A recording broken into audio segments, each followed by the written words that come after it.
Assalamualaikum warahmatullahi wabarakatuh. Kami dari kelas A kelompok 8 hari ini akan mempresentasikan materi mengenai Pancasila sebagai dasar nilai pengembangan ilmu.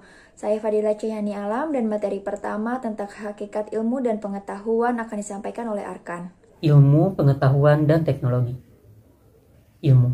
Kata ilmu berasal dari bahasa Arab, yaitu alima, yang berarti pengetahuan.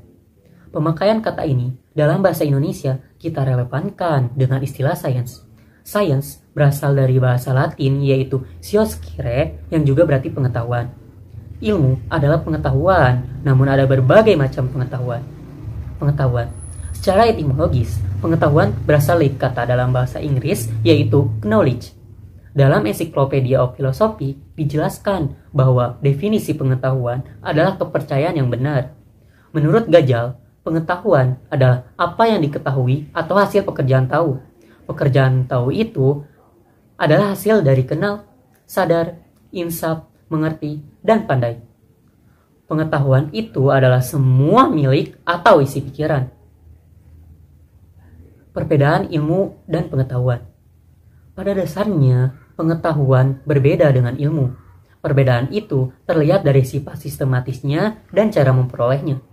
Dalam perkembangannya, pengetahuan dengan ilmu bersinonim arti, sedangkan dalam material, keduanya mempunyai perbedaan. Dari hal tersebut, maka dapat diketahui bahwa ilmu itu adalah sebuah pengetahuan yang berobjek, bersistem, bermetode, dan bersifat universal.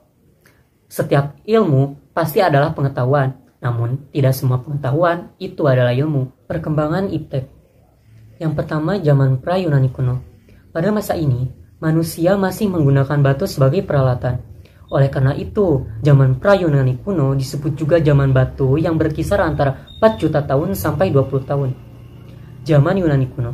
Yunani kuno adalah peradaban di dalam sejarah Yunani dari zaman Yunani Arkais sampai berakhirnya abad kuno.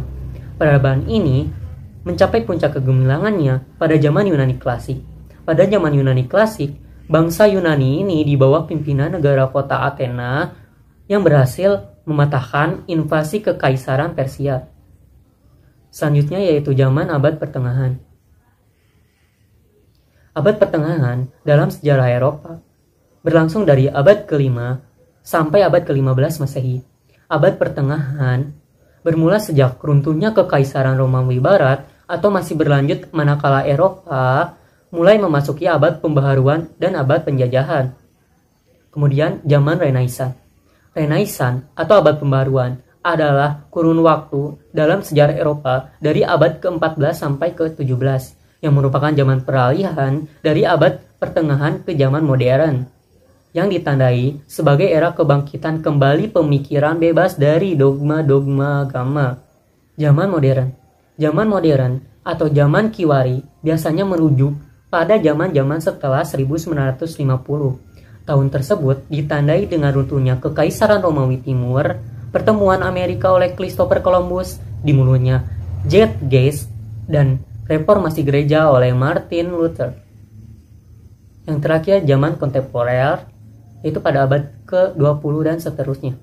Zaman kontemporer ditandai dengan penemuan berbagai teknologi canggih, teknologi komunikasi dan informasi, termasuk salah satu yang mengalami kemajuan yang sangat pesat, mulai dari penemuan komputer, berbagai satelit, komunikasi internet, dan lain sebagainya.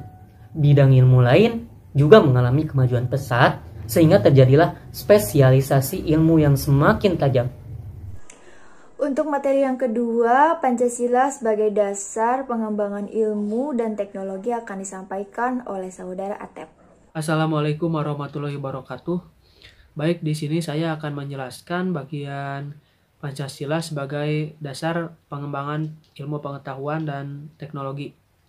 Nilai-nilai Pancasila sebagai perkembangan ilmu pengetahuan dan teknologi yang terkandung dalam setiap sila-sila Pancasila yaitu yang pertama, nilai ketuhanan sebagai dasar pengembangan ilmu. Di sila pertama yaitu ketuhanan yang Maha Esa. Sila ini memberikan dasar bahwa iptek tidak hanya memikirkan apa yang ditemukan, apa yang dibuktikan, dan apa yang diciptakan, tetapi harus dipertimbangkan juga maksud dan akibatnya. 2. nilai kemanusiaan sebagai dasar pengembangan ilmu. Di sila kedua berbunyi kemanusiaan yang adil dan beradab. Sila ini memberikan dasar-dasar moralis bahwa manusia dalam mengembangkan iptek haruslah dengan cara-cara yang beradab. Iptek bukan untuk kesombongan dan keserakahan manusia, tapi untuk meningkatkan harkat dan martabat manusia. Nomor 3, nilai persatuan sebagai dasar pengembangan ilmu. Dan sila ketiga yang berbunyi Persatuan Indonesia. Sila ini mendasari bahwa iptek hendaknya dapat menumbuhkan rasa nasionalisme, rasa kebesaran bangsa, serta rasa keluhuran bangsa sebagai bagian dari umat manusia. 4. Nilai kerakyatan sebagai dasar pengembangan ilmu. Dan sila keempat yang berbunyi kerakyatan yang dipimpin oleh hikmah kebijaksanaan dalam permusyawaratan perwakilan. Sila ini mendasari bahwa pengembangan iptek itu harusnya bersikap demokratis. Artinya, ilmuwan harus memiliki kebebasan untuk mengembangkan iptek. Namun, ilmuwan juga harus menghormati dan menghargai kebebasan orang lain. Yang kelima, nilai keadilan sebagai dasar pengembangan ilmu. Dan sila kelima yang berbunyi keadilan sosial bagi seluruh rakyat Indonesia.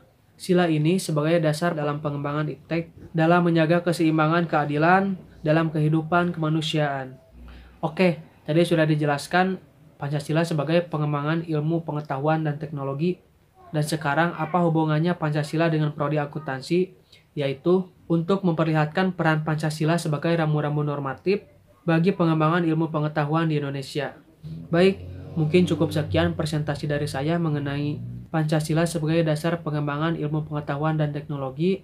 Mohon maaf bila ada kesalahan. Wassalamualaikum warahmatullahi wabarakatuh. Materi selanjutnya mengenai urgensi kedudukan Pancasila sebagai dasar ilmu pengembangan iptek akan disampaikan oleh Saudara Iqbal. Selanjutnya, poin ketiga akan disampaikan oleh saya sendiri. Assalamualaikum warahmatullahi wabarakatuh. Di sini saya akan menjelaskan tentang urgensi kedudukan Pancasila sebagai dasar pengembangan iptek. Yang pertama ada urgensi Pancasila sebagai dasar negara, nilai pengembangan ilmu. Kemajuan iptek tidak selalu memberikan dampak positif bagi proses kemandirian dan sikap menghargai hasil produktivitas dalam negeri. Karena generasi kita mulai kehilangan spirit dalam mempertahankan nilai-nilai budaya bangsa.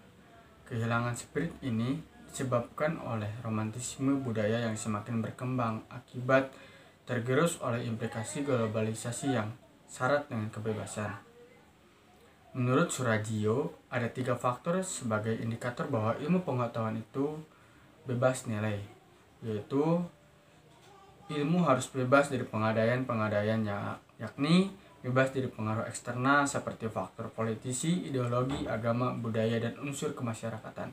Dan yang kedua, perlunya kebebasan unsur usaha ilmiah agar otonomi ilmu pengetahuan terjamin.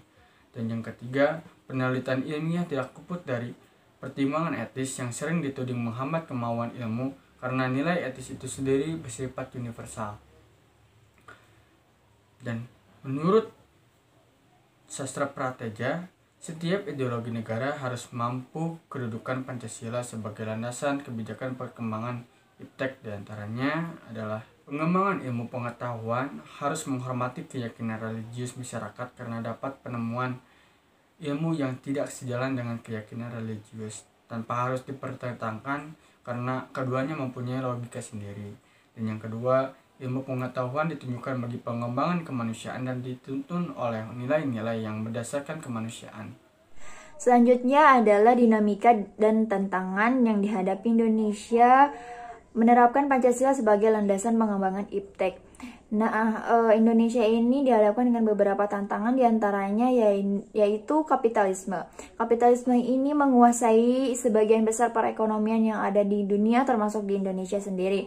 Nah, sebenarnya ekonomi Pancasila ini telah dikemukakan oleh Mubianto pada tahun 1980, namun belum terlaksana secara maksimal. Yang selanjutnya adalah globalisasi. Globalisasi ini cukup membuat kewalahan Indonesia karena ternyata masyarakat Indonesia lebih memilih menjadi konsumen dari pengembangan ilmu dan teknologi tersebut. Yang selanjutnya yaitu konsumerisme. Konsumerisme ini sebagian besar dilakukan oleh rakyat Indonesia. mereka lebih memilih menjadi konsumen daripada produsen atau mengembangkan ilmu, pengetahuan, dan teknologi yang mereka punya. Yang terakhir adalah pragmatisme yang berorientasi pada 3 ciri, yaitu workability atau keberhasilan, satisfaction atau kepuasan, dan result hasil yang mewarnai sebagian besar perilaku yang ada di Indonesia. Selanjutnya, materi terakhir yakni Pancasila sebagai dasar nilai pengembangan ilmu dan pengetahuan serta teknologi sesuai dengan jurusan kami, yakni jurusan akuntansi, akan disampaikan oleh Saudara Lutfi. Laporan keuangan tersebut ditujukan untuk mempermudah pengambilan keputusan bagi pihak-pihak yang berkepentingan. Menurut teori agensi adalah pemilik modal atau pemilik saham. Jika kemudian terjadi kesalahan dalam pengambilan keputusan, maka akuntan akan menjadi pihak pertama yang disalahkan, karena tidak memberikan laporan keuangan yang benar kepada pihak yang memiliki kepentingan tersebut. Akuntan dituntut untuk jujur dan transparan dalam penyajian laporan keuangan kepada pemilik modal, serta profesional sesuai dengan nilai-nilai Pancasila yang di dalamnya menjunjung tinggi Tuhan dan kemanusiaan. Salah satu keputusan yang akan diambil oleh pemangku kepentingan adalah masalah alokasi anggaran. Misalnya dalam dunia bisnis, jika jumlah penjualan yang dilaporkan terlalu rendah, maka dimungkinkan perusahaan akan mengalokasikan biaya pemasaran yang lebih besar. Kesalahan dalam melakukan alokasi dapat berdampak yang merugikan. Misalnya dapat terjadi perpecahan antar divisi dalam perusahaan.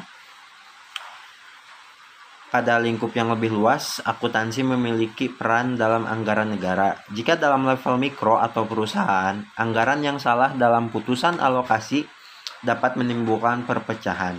Bagaimana jika hal tersebut terjadi dalam hal skala makro atau kenegaraan? Dapat kita bayangkan apa yang terjadi, serta sila keberapa dari Pancasila menjadi mandul nilainya dalam hal ini.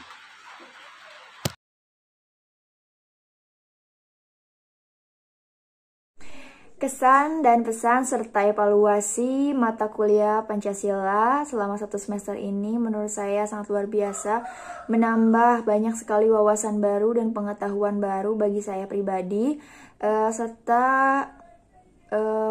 saya harap untuk mata kuliah saya selanjutnya di semester kemudian saya bisa mengikutinya dengan baik dan juga lebih maksimal.